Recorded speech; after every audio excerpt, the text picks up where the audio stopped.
Bismillahirrahmanirrahim. Assalamualaikum warahmatullahi wabarakatuh. Waalaikumsalam warahmatullahi wabarakatuh. Nah, sebelum kita mulai, lebih baik kita berdoa dulu. Berdoa dimulai. Bismillahirrahmanirrahim. Qala rabbi shrahli sadri wa yassirli amri wahlul 'uqdatam min lisani yafqahu qawli. Rabbi zidni ilma warzuqni fahma. Amin ya rabbal alamin. Baik, selanjutnya Ibu absen dulu ya. Ya. Siti Safina Aulia, Hadirah. Siti Nur Hasanah, Hadirah. Siti Firdatun Nikmah. Hadirah. Nah, baik, selanjutnya kita hari ini akan belajar tentang hijrah Nabi Muhammad ke Madinah. Nah, di sini yang dimaksud hijrah itu menurut bahasa berarti meninggalkan, menjauhkan diri, dan berpindah tempat. Dalam konteks sejarah, hijrah itu adalah suatu kegiatan perpindahan yang dilakukan oleh Nabi Muhammad bersama para sahabatnya dari Mekah menuju ke Madinah. Nah, selanjutnya saat hijrah ini dibagi menjadi dua. Yang pertama, hijrah makaniyah, yang kedua, hijrah maknawiyah. Nah, hijrah makaniyah ini selama masa kenabian itu terjadi 3 kali. Yang pertama, hijrah ke Habsyah. Hijrah ke Habsyah itu dilakukan oleh para sahabat Nabi dan Nabi tidak ikut. Yang kedua adalah hijrah ke Thaif, di mana ini dilakukan oleh Nabi sendiri. Nabi meninggalkan Mekah menuju ke Thaif. Nah, yang ketiga itu hijrah ke Madinah atau ke Yatsrib. Nah, hijrah ini dilakukan pada tahun 13 kenabian atau 622 Masehi. Hijrah ini juga dilakukan oleh Nabi dan para sahabat-sahabatnya. Nah, yang kedua adalah hijrah maknawiyah. Nah, dalam hijrah maknawiyah ini dibagi menjadi 4 macam. Yang pertama adalah hijrah i'tiqadiyah. Hijrah i'tiqadiyah ini yaitu hijrah tentang keyakinan, di mana iman itu mengalami proses naik dan turun. Yang kedua adalah hijrah fikriyah. Nah, hijrah fikriyah ini secara bahasa itu berasal dari kata fikrun yang artinya itu sebuah pemikiran. Nah, hijrah ini dilakukan itu dalam rangka meninggalkan pemikiran-pemikiran yang tidak sesuai dengan ajaran Islam. Yang kedua adalah hijrah syu'uriyah. Nah, hijrah syu'uriyah itu kesenangan atau kesukaan pada diri manusia yang terpengaruhi oleh kesenangan yang tidak sesuai dengan nilai-nilai dari Islam. Nah, yang ketiga adalah hijrah sulukiyah. Nah, hijrah sulukiyah ini maksudnya adalah hijrah berarti tingkah laku atau kepribadian yang biasa disebut juga dengan akhlak. Nah, akhlak itu mengalami perubahan berdasarkan perubahan yang ada di masyarakat. Nah, peristiwa pada hijrah-hijrah ini juga dari peristiwa ini Umar bin Khattab itu menetapkan kalender hijriah. Kalender hijriah itu ditetapkan pada masa hijrah Nabi dari Mekah ke Madinah itu. Nah, yang kedua, yang selanjutnya, nah sebelumnya di sini kan tadi ada gambar ya. Nah, ini gambar Madinah atau Yatsrib. Nah, ini gambar Thaif, dan ini yang pertama tadi ada hijrah ke Habsyah. Ini Nah, sebelum Ibu lanjutkan, ada pertanyaan? Contoh hijrah sulukiyah itu semacam apa? Contoh hijrah sulukiyah. Nah, misalnya ya, kita itu menyukai sesuatu, atau kalau dibandingkan dengan sekarang Korea. Nah, biasanya kalau cewek-cewek ini suka sama drama Korea itu kalau dengar adzan itu nanti lanjut dulu nanti apa ya, mereka itu melalaikan sholatnya, begitu. Jadi Nabi itu mengalami kesulitan-kesulitan ketika berdakwah, serta mengalami tekanan-tekanan kaum kafir Quraisy terhadap pengikut Nabi sendiri. Nah, selanjutnya itu adalah reaksi orang kafir terhadap Nabi. Nah, terhadap hijrah Nabi, maaf.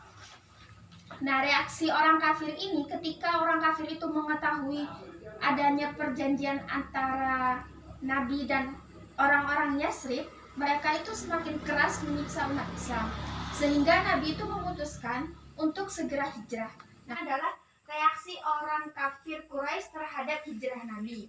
Nah, dulu ketika orang kafir Quraisy itu mengetahui adanya perjanjian Nabi dan orang Yasrib, mereka itu semakin keras menyiksa Nabi. Nah, Nabi itu dulu pengikut Nabi hanya 150 orang kurang lebihnya. Jadi Nabi itu memutuskan untuk menghijrahkan umat Islam menuju ke Madinah. Nah, yang di Mekah itu hanya tinggal Abu Bakar, Ali, dan Nabi sendiri. Nah, pada saat itulah malaikat membawa wahyu turun mengabarkan bahwa orang kafir Quraisy itu memiliki rencana beserta artinya. A'udzu billahi minasyaitonir rajim. Bismillahirrahmanirrahim. Wa idh yamkuru bikal ladzina kafaru liyuthbituka aw yaqtuluka aw yukhrijuka wa yamkuruna wa yamkurullahu wallahu khairul makirin. Artinya, dan ingatlah ketika orang-orang kafir Quraisy memikirkan daya upaya untuk menangkap dan memenjarakanmu, membunuhmu dan mengusirmu dari Mekah, karena pemikiran tipu daya, dan Allah menggagalkan tipu daya itu, dan Allah sebaik-baik pembalas tipu daya. Al-Anfal juz 8 ayat 30. Nah, setelah ayat ini turun, Nabi itu mendapatkan perintah untuk hijrah secara diam-diam keluar dari rumah menuju ke Madinah.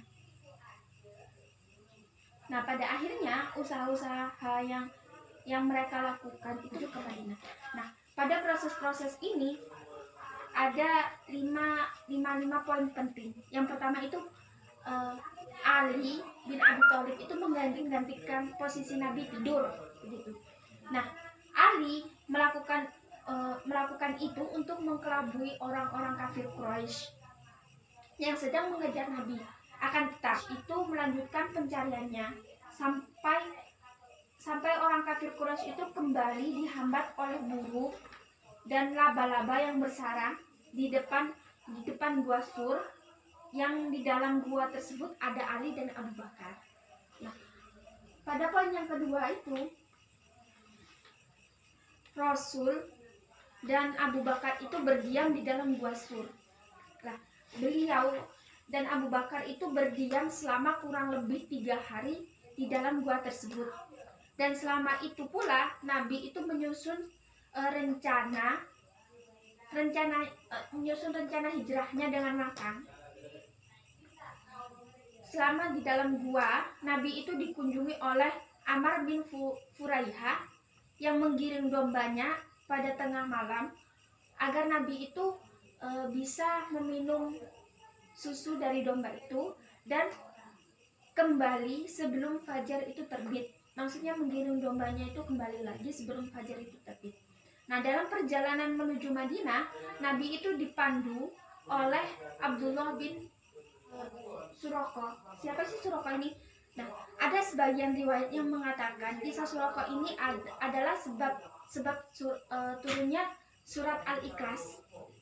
Nah, ketika Rasul sedang dalam perjalanan hijrah, Rasul itu melihat ke belakang ada seseorang yang datang dan berkata kepada beliau, "Hai Muhammad, Suraqah sedang mengajarmu dari belakang dan ia akan membunuhmu. Akan tetapi atas izin Allah, bumi itu lebih taat kepada Nabi Akhirnya tidak lama setelah itu Suraqah semati ya, karena terjatuh berkali-kali. Akhirnya Suraqah itu meminta pertolongan kepada Nabi. Suraqah itu berkata, "Tolonglah aku hai saan besar ini. Adakah ia terdiri dari emas dan perak?" Rasul menundukkan kepalanya, hening sebentar, kemudian malaikat Jibril berkata, malaikat Jibril itu membawa wahyu dan berkata, "Qul huwallahu ahad." Nah, pada saat itulah Nabi disambut gembira di sana.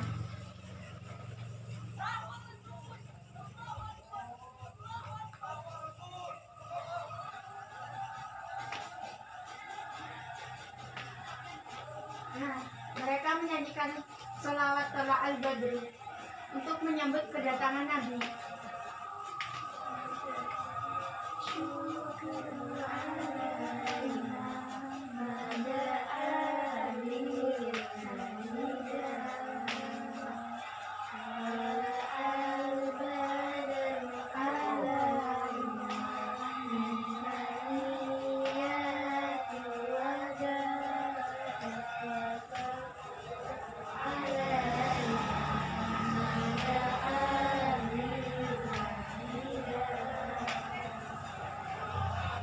Nah, tadi kan sudah dijelaskan tentang pengertian hijrah.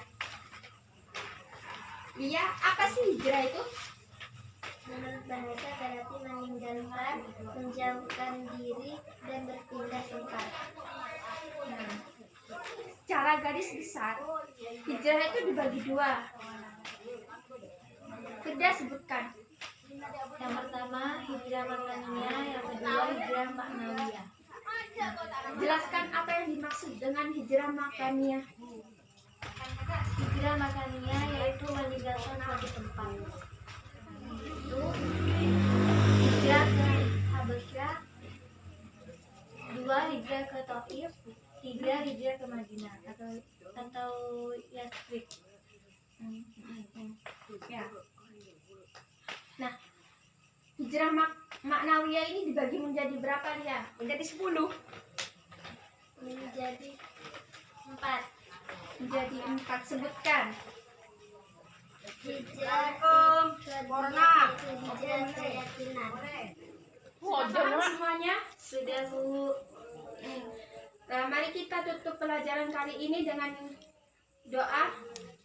Bismillahirrahmanirrahim. Walas innal insana lafi khusr illal ladzina amanu wa amilus solihati wa tawasaw bil haqqi wa tawasaw bis sabr. Assalamualaikum warahmatullahi wabarakatuh. Waalaikumsalam warahmatullahi wabarakatuh.